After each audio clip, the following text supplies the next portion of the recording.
Hey guys, check out this ensuite bathroom renovation we just wrapped up. I'm Paul from Contact Renovation to Custom Homes. Welcome to the Art of Renovation. So here we have your classic ensuite bathroom, right? It's 4-piece, so you have your double vanity, you've got your bathtub and a shower, obviously, and a toilet. So here we'll start talking a bit about the vanity first. So here we had previously a double vanity, but we've reconfigured this now. So we have better storage for each of the users. We've added a tower in the center to give more storage and also gives a nice design aesthetic and kind of breaks up the mirrors. One nice touch here is we have these pullouts and they're available in a variety of configurations.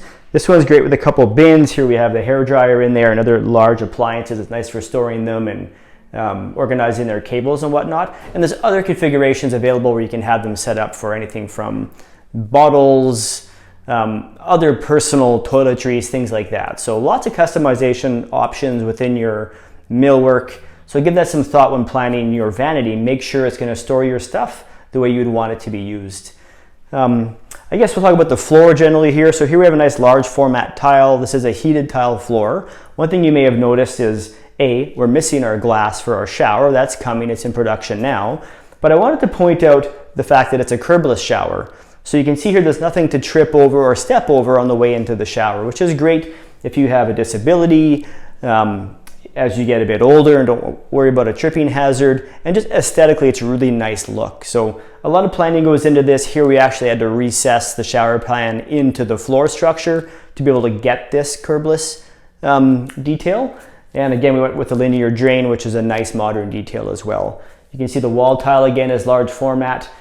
We have a niche there. We're still waiting for the glass shelves to arrive.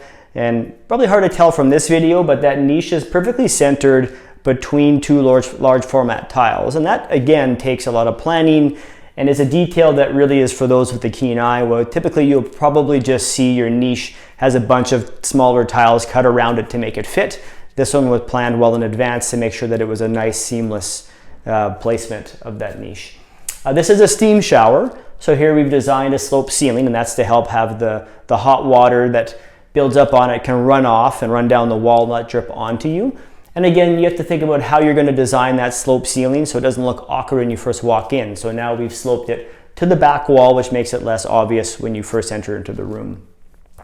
We used to have a deck-mounted tub here that took up a lot of space. So now we've gone to a freestanding tub, a nice, elegant, more modern version. And gives some room to get around behind it to service and clean around it and to access the window. Whereas before you had to kind of climb up on the deck in through the tub to get to the window to open it. The window itself, we also narrowed that up because we enlarged the shower. So then we narrowed the window up to make it fit and balance within the space.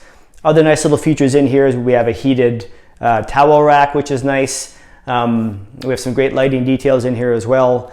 And we did also increase the size of the bathroom fan to accommodate the fact that there was a steam shower being put in. Thanks for tuning in. I'm Paul from Contact Renovations. Give these ideas some thought when planning your bathroom reno. Thanks for tuning in. Have a great day.